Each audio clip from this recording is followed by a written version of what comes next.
Thailand. This video series is about a 2,600 kilometer journey on tiny motorcycles. It's you on video. Hello everyone. As a group, we started in Kuala Lumpur and bought our own bikes, prepping them for the journey ahead. Join us as we spend nearly 2 weeks in the saddle.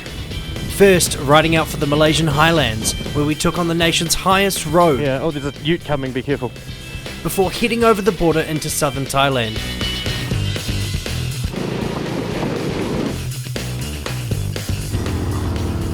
The largest capacity engine on this journey is 125cc, and we stayed in 8 different locations along the way. Anyway, this intro is long enough already. Let's kick into it. How are you feeling about your long day? Enthused. It's only 500 k's. We had a huge day in store with over 500 kilometers to complete on the bikes, a border crossing to successfully navigate, and then a huge bridge to cross for our final destination of the trip, Penang, Malaysia. Once we got there, we'd be staying 2 nights, leaving another free day for exploration. Plus, we had the added bonus of local knowledge to make the most of the unique island location. Anyway, we need to get there first.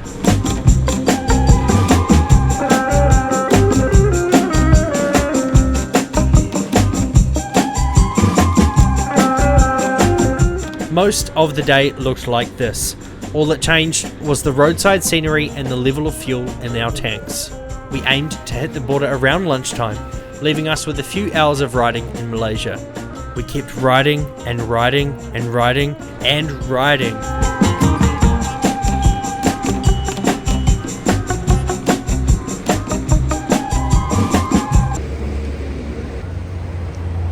Last fill in Thailand.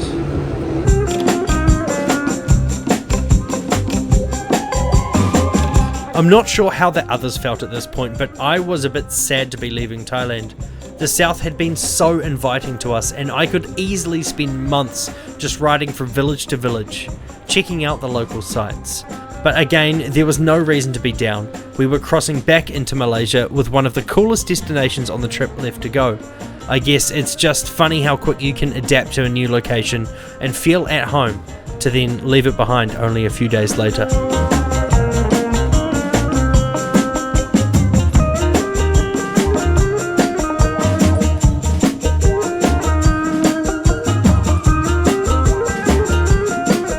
As uneventful as it looks, this was the border. It was in its own set of mountains and one of the smallest crossings between the two countries. Exiting Thailand was incredibly easy. We had paperwork ready from our entry into Thailand, but all they wanted to see was our passports. Once in no man's land, we quickly realised we had to complete the online arrival card for Malaysia. Then we made it through to the other side of the border without any major events happening. They're like, we stopped doing paper 3-4 years ago, I forgot how to use it. And that was it. Back in Malaysia. First thing I noticed was the quality of the roads. Whilst Thailand has some better riding destinations, Malaysian roads are almost always better quality.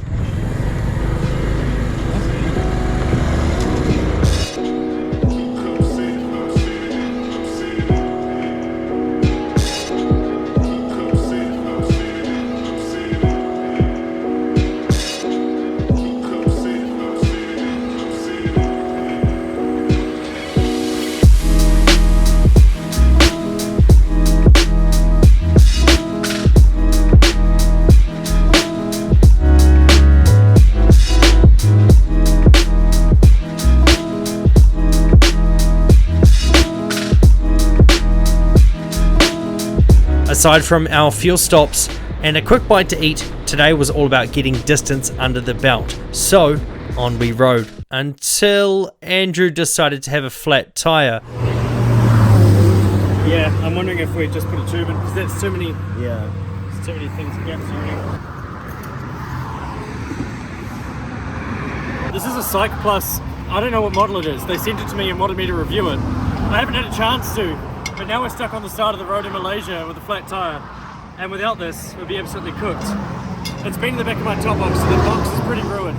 It's a Cube Pro Max bicycle tyre inflated Psych Plus. I said to them, I want one that can do motorcycles, and they said that's the one. So anyway, As part of the journey, I carry enough tools on me to change a flat without any issues. It's simple. Wheel off, tyre off, tube in, good to go. And thanks to this nifty little pump, we were back on the road in almost no time. We even managed to sort the issue before any of us succumbed to heat stroke. Then the rain kicked in just to make sure we hadn't overheated.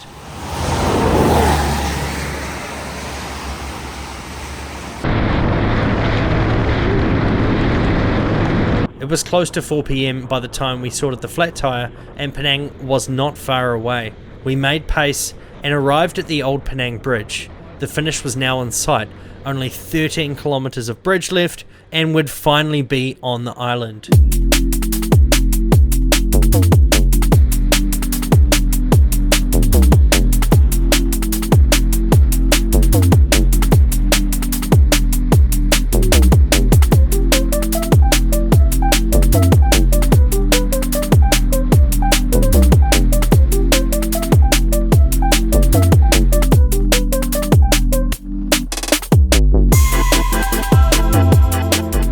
Penang wasn't a beachy island destination like you'd imagine in Thailand. This was a bustling metropolis with nearly 1 million people living on it. Sure, it did have a nice little beach called Batu Ferringhi, but its main centre was an area called Georgetown, which is where we'd be staying. This island was a main trading route for hundreds of years, with the British setting foot in the late 1700s and even building a fort next to the ocean not long after.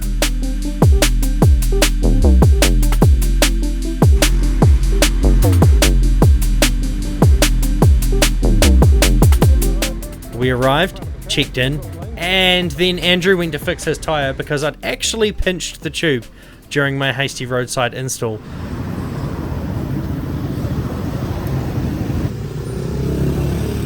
With Andrew's bike finally good to go, we ate some food and then rode around Georgetown, checking out the local hotspots. I don't even drink coffee, so you can judge me a lot. Sky's yellow. Would you like a history lesson? Yep. Hi, so the sky is yellow because the lights, did you know that did you know that diamonds don't shine, they reflect? Thanks.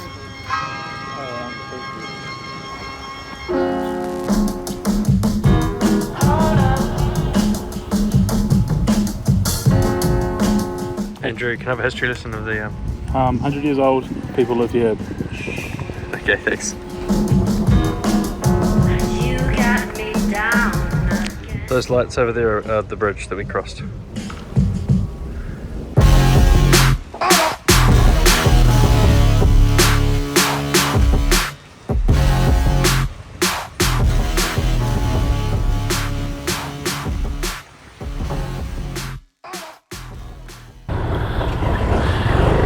Alright, you're going to stay at the back, Waikiat? Cool. G'day and welcome back to Penang. This day is completely free of tasks or responsibilities. Our friend Waikiat had linked up with a local and a few of us would follow them around the island whilst the others just took their time to leisurely explore Georgetown. I decided to go for the ride around the island with Waikiat and his local friend. He was riding a big capacity scooter, and after breakfast we set out to see exactly what Penang was all about.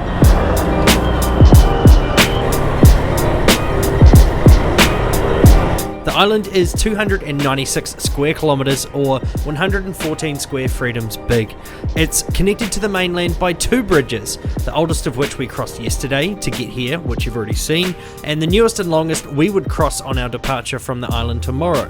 There is also a motorcycle and passenger ferry going to and from the mainland if that's your thing, or you can arrive here at the international airport. The island does have somewhat of a ring road, which we are currently setting out on, and today's intention was to cover off some of the lesser visited parts of the island. Right now we're riding all the way around to the backside, past Batu Ferringhi beach, and then we'll dart up over the mountainous centre of the island. This road was proving to be awesome. Not only were the curves exciting, there were local workers sweeping many of the corners, ensuring no slippery flora would cover the road. Penang isn't all love hearts and perfection though. This island is renowned for its atrocious traffic in peak hours. Thankfully, we'd miss most of it on today's ride.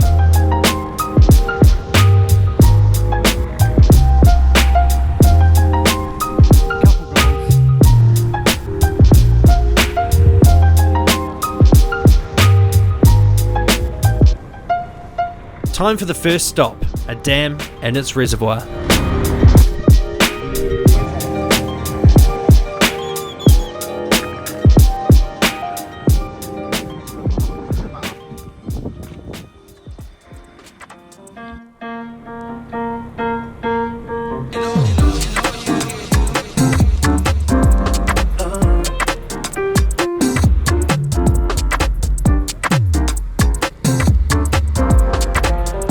Second stop is this recently harvested rice field, which has some incredible artwork in the middle.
By now, the middle of the day was approaching. I decided to leave the crew adventuring and sort out an issue with my bike.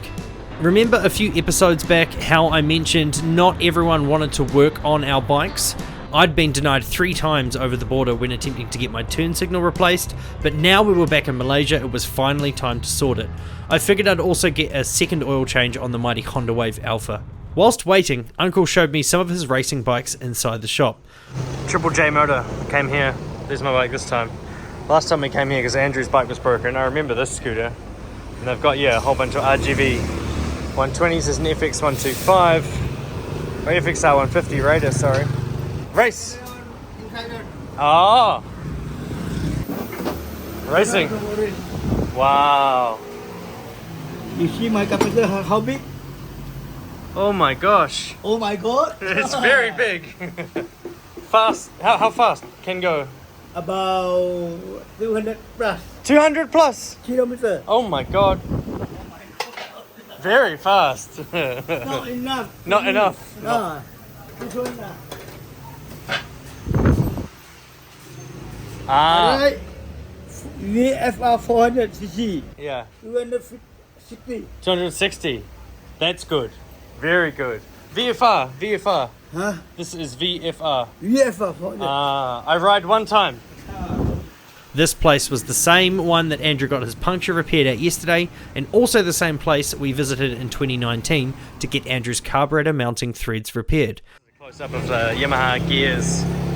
Well, this one has auxiliary wheels on the side, so it's literally just kind of bolted on to a couple of places. One wheel on each side. Anyway, turn signal would have to wait for now. The bulb needed to come from down the road and they were busy, so he asked me to come back at 5 PM. The oil change though was already underway and I'd be gone in a few minutes, or so I thought. So it turns out my oil drain plug was stripped. At this point the cogs start turning upstairs. I'm thinking maybe I'll risk it and just try get back to KL with a possible loose oil drain plug. Or maybe I could quickly find an engine to swap in. I mean, it's not hard, I've done that before.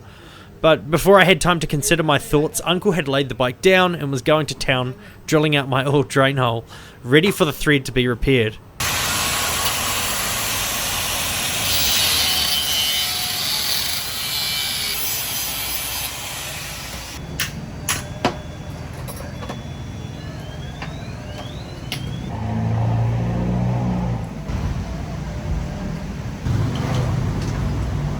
Very good, Uncle. Before long, my bike was upright and I was good to go. I think this entire process cost around 15 New Zealand dollars, including the turn signal replacement that I go back for later that evening. I went for a small adventure and relaxed for a while before coming back at 5 PM. This time I managed to convince Andrew to come along with me, and whilst waiting we were lucky enough to see this Honda EX5 covered in flames. How cool.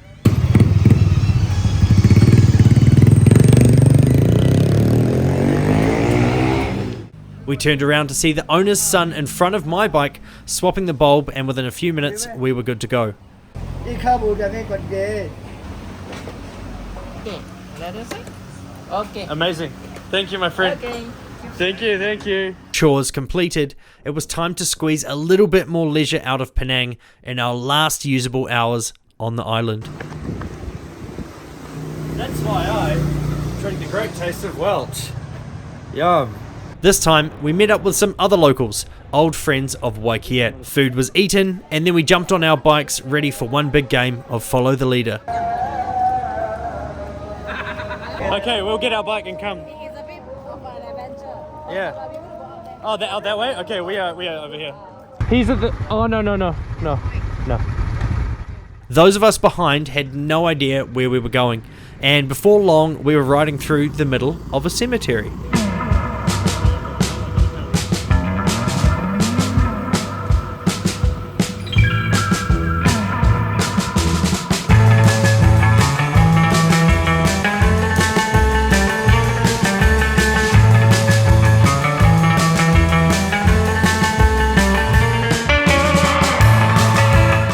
Oh, and despite this series having plenty of content, I did miss some great stuff along the way, thanks to typical GoPro glitches at least once a day. Psst, is there anyone from DJI or Insta360 watching this? By now, we'd all seen our destination in the distance. It was hard to miss. This was Kekloksi Temple, but it was different than I'd seen in photos. We'd come at the right time. This was the last day it was covered in lighting for the Chinese New Year, and this is actually a complex of temples built over 40 years, beginning in 1890. It's the largest Buddhist temple in the country, and it gets visitors from all over the globe. Oh, by the way, the lights weren't flashing in real life. That's just camera trickery.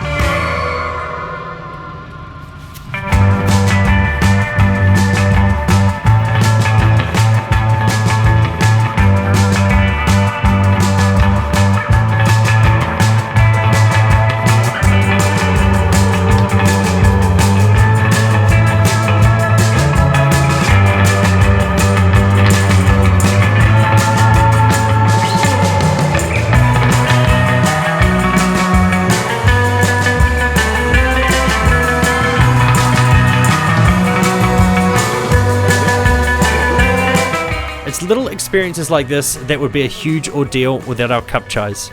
Small motorcycles really are a way of life over here, and even though we'd had them less than 2 weeks, we'd already started taking the convenience of these machines for granted. To end the night, we rode to Chulia Street, close to our accommodation, and had a couple of beers before saying goodbye.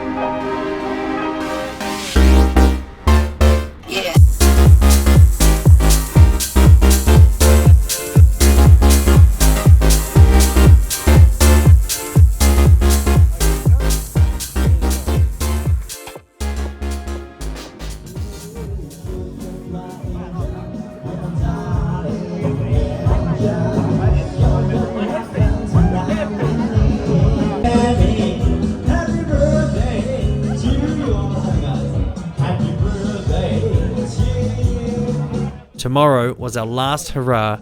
We'd be riding all the way back to the start, Kuala Lumpur. After adjusting a few things on my bike, it was time for bed. Why are you always videoing me on my knees, bro? No, I need you to put that down to put it down. Yeah, thank you.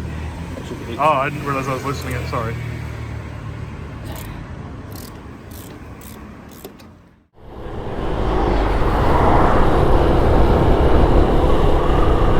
Alright, this is it. The moment we can all start to get a little bit sad. This is the last day of riding. Today would see us cross the longer second bridge, staying on the highway for around 350 kilometers all the way to Kuala Lumpur. This was Thursday. We wouldn't arrive until the evening, and we still needed to get the bike sold and out of our names. The process for that is everything we did at the start, but in reverse. Tomorrow, Friday, would be the last business day in the country for 4 of us, and vehicle ownership for foreigners in Malaysia is exclusively an in-person procedure at the JPJ office. Essentially, tomorrow was our only chance to complete this process, otherwise we'd permanently own these bikes inside of Malaysia. And as cool as that sounds, when you don't visit all that often, it's not the most exciting prospect. If you're watching this and thinking about such a trip for yourself, start and finish earlier in the week, giving yourself plenty of time to sort things at either end.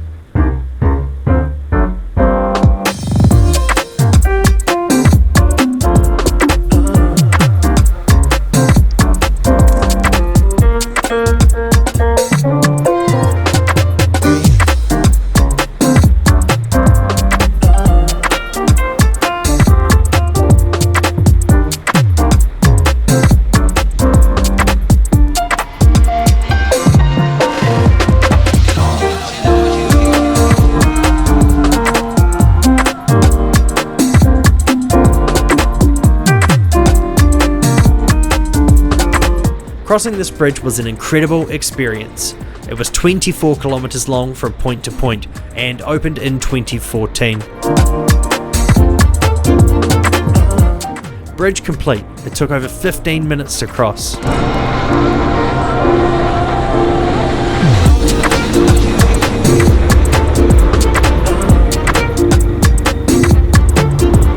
We were once again about to tackle a long day of highway, but first it was breakfast time in the smaller city of Taiping, and we also did a quick spot of sightseeing at the I Love Taiping sign. Oh look, I Love Taiping sign.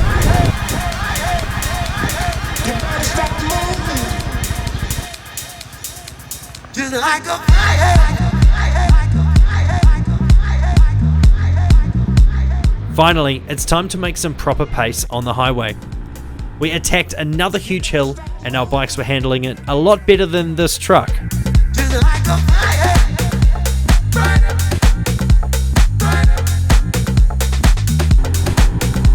Down the other side, and we were making pretty solid pace, but eventually traffic on the other side of the road dissipated entirely, and to be honest, we didn't think much of it until we came across this horrific accident scene only moments later.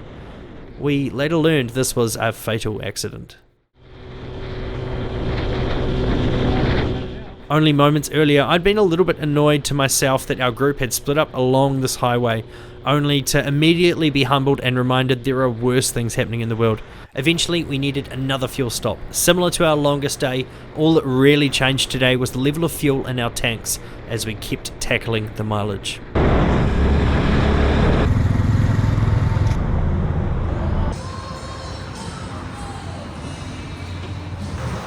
So this is your very typical Malaysian petrol station on the side of the highway. I'm filming weirdly because I got Oishi in one hand.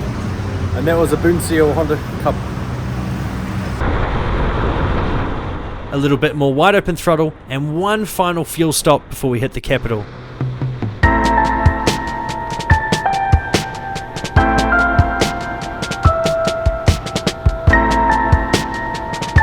This is the point where it's meant to sink in, right? I mean, the motorcycle portion of this trip only has moments remaining and we're arriving into the outskirts of Kuala Lumpur.